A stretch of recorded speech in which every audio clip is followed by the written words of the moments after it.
Dear students, Assalamu alaikum. Welcome to BNIS Home School. I hope you are well by the mercy of Allah. I am also well. Today, I am Gulam Muqtadir. I will take English second prepare class of class 7. I hope all of you give attention to the class. If you give attention to the class, you will be benefited from this class. Now I will start my class. Look at the board.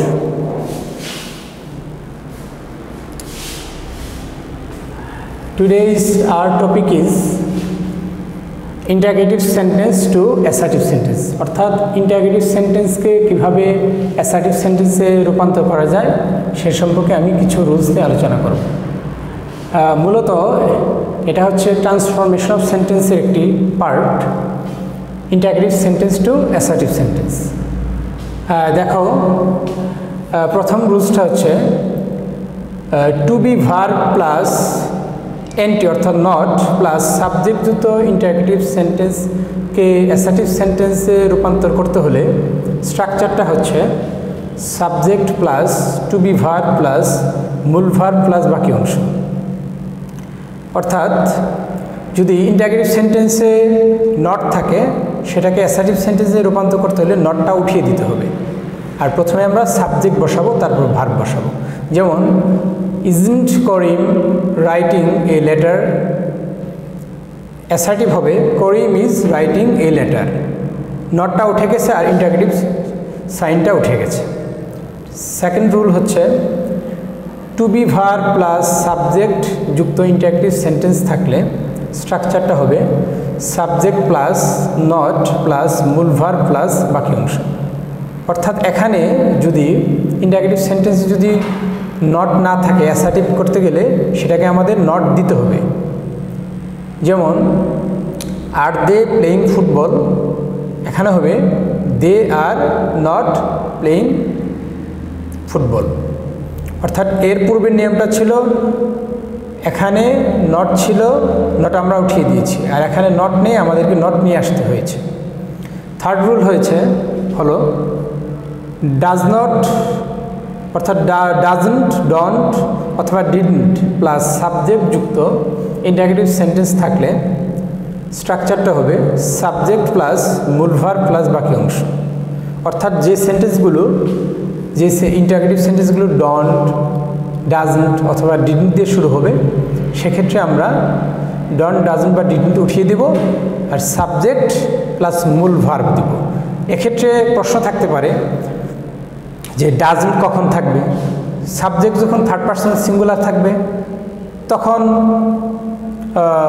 Doesn't প্রথমে বসবে, সেক্ষেত্রে আমরা subject বসিয়ে তারপরে ভার্বের সঙ্গে is বা ইয়ের যুক্ত করতে হবে।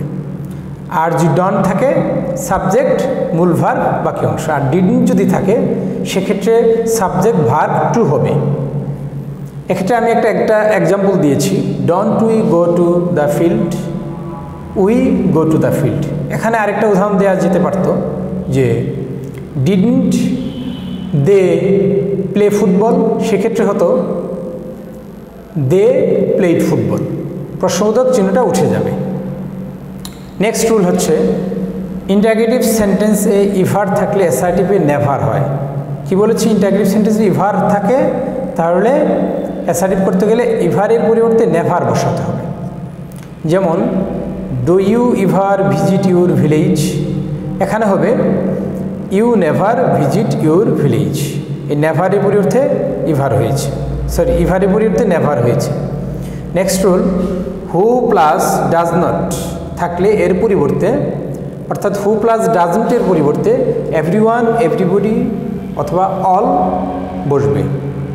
যেমন একটা এক্সাম্পল দিয়েছি, হু ডাজন্ট লাভ ফ্লাওয়ার্স, এটা কি হয়েছে? হু ডাজন্টের পরিবর্তে আমরা বসিয়েছি এভরিবডি লাভস ফ্লাওয়ার্স।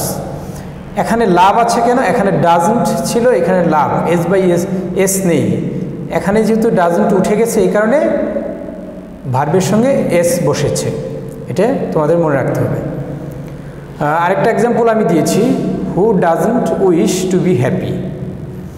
ওই আগেরটার মতোই হু ডাজন্টের পরিবর্তে এভরিওয়ান বসানো যায়, everyone wishes to be happy.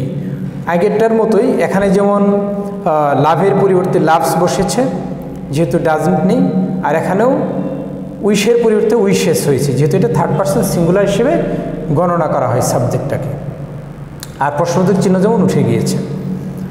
Next rule, হু দিয়ে শুরু হলে, শুধুমাত্র হু দিয়ে শুরু হলে এর পরিবর্তে নোবডি, নান অথবা নো ওয়ান দিয়ে লিখতে হয়। যেমন হু ক্যান ডু দিস, এই হুর পরিবর্তে আমরা নান লিখতে পারি, মানে কি লিখতে হবে আর কি, নান ক্যান ডু দিস, আর প্রশ্নবোধক চিহ্নটা উঠে যাবে। আবার আরেকটা উদাহরণ আমি দিয়েছি, হু লাইকস হিম, এই হুর পরিবর্তে এখানে আমি বসিয়েছি নোবডি, নোবডি লাইকস হিম, আর প্রশ্নবোধক চিহ্নটা উঠে গেছে। নেক্সট রুল, হোয়াট দো, যদি ইন্টারগেটিভ সেন্টেন্সটা যদি হোয়াট দো দিয়ে থাকে তাহলে সেক্ষেত্রে হোয়াট দো এর পরিবর্তে ইট ডাজন্ট ম্যাটার বসবে, আর বাকি সব ঠিক থাকবে। যেমন what though if we lose the game, এই হোয়াট দো এর পরিবর্তে আমরা লিখব ইট ডাজন্ট অথবা ইট ডাজ নট ম্যাটার, আর এই যে হোয়াট দো এর পর if we lose the game এই বাকি অংশটা বসেছে আর কি, ইট ডাজন্ট অথবা it does not matter if we lose the game, আর ইন্টারগ্রেটিভ চিহ্নটা উঠে যাবে। আশা করি তোমরা সবাই বুঝতে পেরেছ। সবাই ভালো থাকবে, সুস্থ থাকবে। আল্লাহ হাফেজ।